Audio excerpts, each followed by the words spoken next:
John Lawrence Grattan was a mid-19th century US Cavalry officer whose poor judgment and inexperience led to the Grattan massacre, which was a major instigator for the First Sioux War. Early life and military career. Grattan was born in Corinth, Vermont on the 1st of June 1830. His mother, Sarah Rogers, died when he was only 5 and his father, Peter Grattan, relocated with his young son, John, and daughter, Mary, to Lisbon, New Hampshire, where he worked as a wheelwright. John L. Grattan entered West Point in 1849, but did very poorly in his courses. Out of a class of 63, he finished 51st in French, and 43rd in engineering, and failing mathematics altogether. Due to this, he was held back for a year. He applied himself the following year, finishing in the top third of his class for that year, only to again fall to the bottom third by his final year.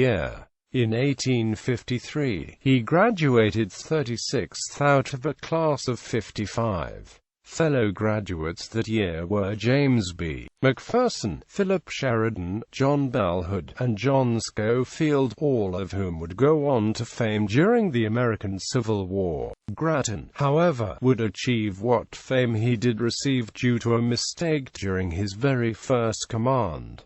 Military service on the frontier. Initially, Grattan's poor performance at West Point left him without a definite assignment as an officer. For a time he was attached as a brevet second lieutenant to the 6th Infantry. Given the customary 3 months leave following his graduation, Grattan was to have reported to Company G, 6th Infantry, at Fort Laramie by October 1, 1853.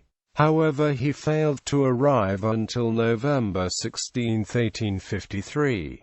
Within his first month, according to recorded reports from Post Surgeon Charles Page, Grattan received a reputation as being brash and boastful, while also giving off the impression that he was proud to serve in the army. The most disturbing trait, according to later accounts given by Page, was that Grattan displayed a disdain and dislike of the American Indians, despite having had no contact with them whatsoever up to that point, save seeing a meeting any who were in or around the post. In July and August 1854, new settlers moving west were plagued by raids from the Cheyenne, and calling on the army to do something about it. After one mid-August raid, settlers and traders encountered the Cheyenne warriors and pursued them, only to give up the chase before engaging. When Grattan was told this, he ridiculed the pursuers for fearing a confrontation with the Cheyenne. However, fear had little to nothing to do with the pursuers backing away. In reality, the settlers and traders who were pursuing the band of warriors had enough experience to recognize that the Cheyenne seemed to be baiting them into a possible ambush. Thus they stopped the pursuit and reported the incident to Fort Laramie.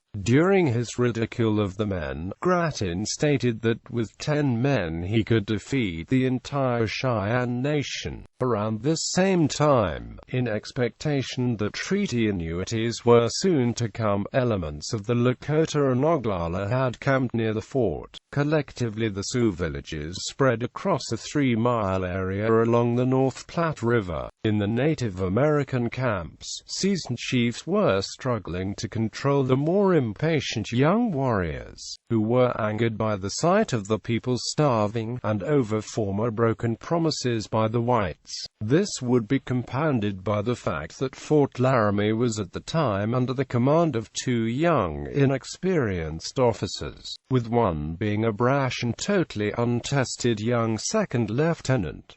Tensions built. The Indians were starving, and had been hungry for weeks awaiting the arrival of the annuities. By most reports, a Mormon wagon train passing through had lost a straggling and lame cow. With any game being scarce in the area, the Sioux butchered the cow and feasted on it. On August 18, 1854, the wagon train reached Fort Laramie, where the owner of the cow complained to Lt.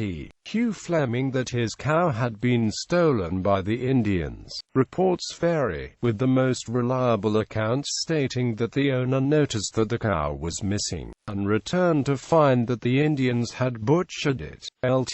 Fleming sent for Conquering Bear, the leader of the band where the cow had been butchered. Although Conquering Bear did not agree with all of the details in the Treaty of 1851, he did understand quite clearly that restitution was required for any property stolen from white settlers. However, Conquering Bear also knew full well that, by the terms of the treaty, this was not a military matter, a fact that Lt. Fleming was not aware of. In reality, a matter of this sort should have been handled by John Whitfield, the Indian agent assigned to the area, who was due to arrive within the week. Lt. Fleming wanted the brave who had initially killed the cow, High Forehead, arrested and delivered to the fort. By later Indian accounts, Conquering Bear entered the fort feeling confident that it was a minor affair and would be settled easily enough. However, as negotiations went on, it was quickly evident that Lt. Fleming's inexperience led to him being easily swayed and influenced, in this case by the civilians involved. Conquering Bear offered the owner the choice of any of his 60 horses, but the owner refused.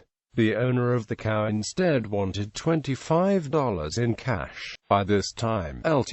Grattan had joined the negotiations, and immediately taken the side of the cow owner. Finding himself encouraged by Lt.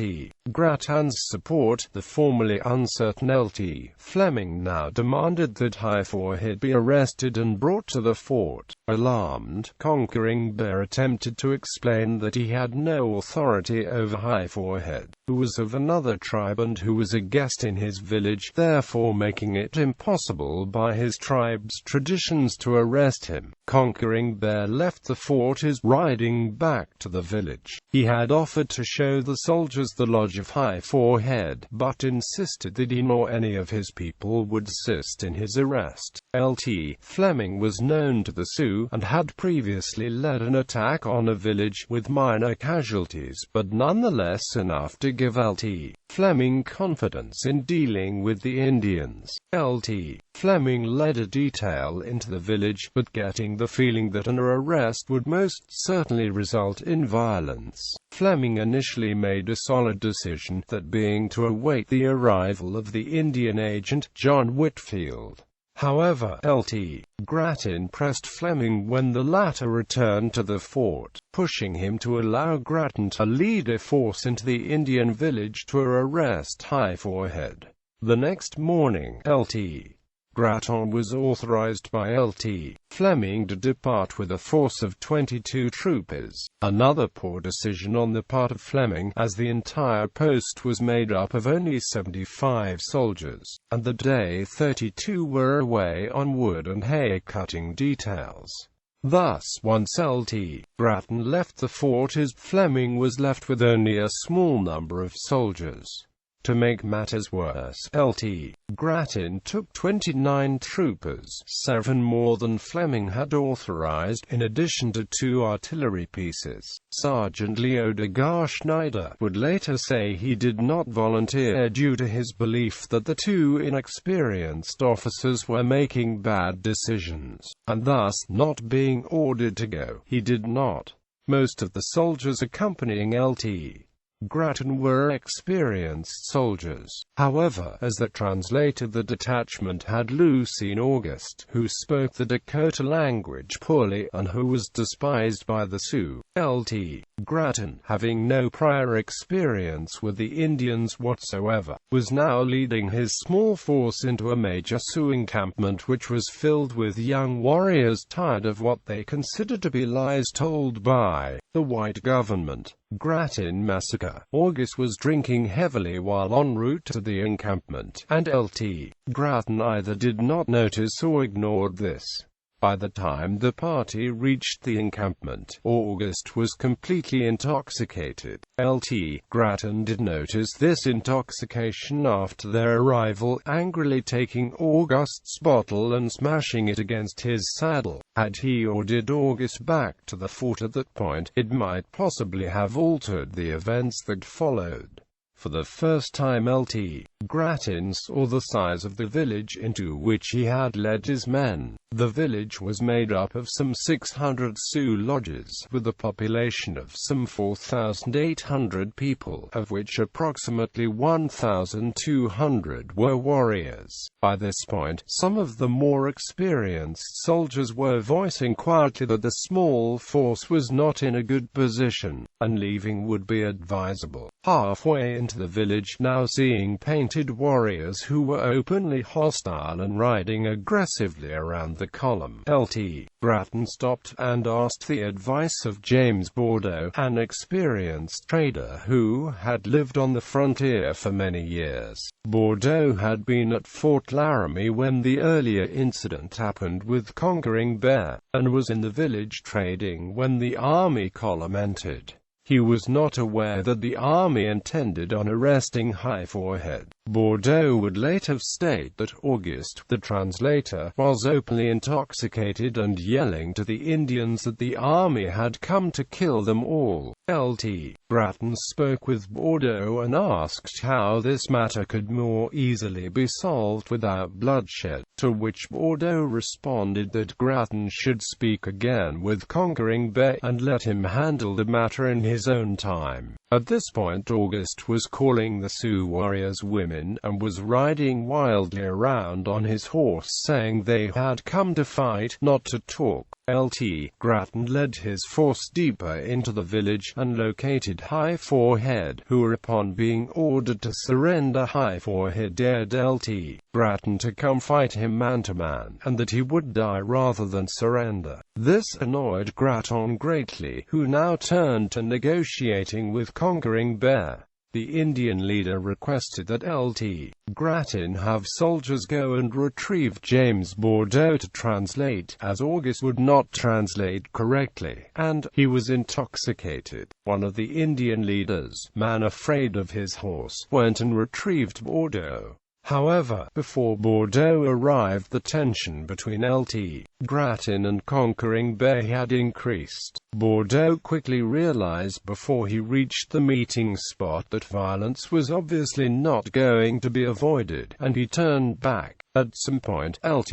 Grattan ordered his 2 artillery pieces turned to point at the village. Immediately hundreds of warriors surrounded the soldiers. An up-and-coming young warrior at the time, Red Cloud, led a group of warriors around to flank the soldiers. Bordeaux again decided to go and see what he could do to halt any violence. However, when he reached about 25 yards distance from the meeting spot, he observed the flanking movements of the Indians, and could hear the heated exchange between Lt.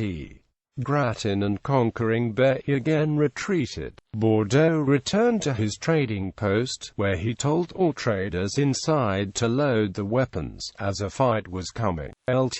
Grattan concluded his meeting, and was apparently intending on departing, as Conquering Bear turned and walked toward his lodge. However, before Lt. Grattan reached his detachment, a nervous soldier fired into some approaching warriors, wounding one man. Grattan initially moved to his artillery, however his gun crews were the first to fall, being hit by a volley of arrows. Lt. Grattan died near to the artillery. His force, now down to 18 men, banded together and attempted to reach a rocky area where they could make a stand. However, they had to cross an open prairie before reaching that point, and encountered Red Cloud's warriors in between. The remainder of Grattan's force was quickly overwhelmed and annihilated.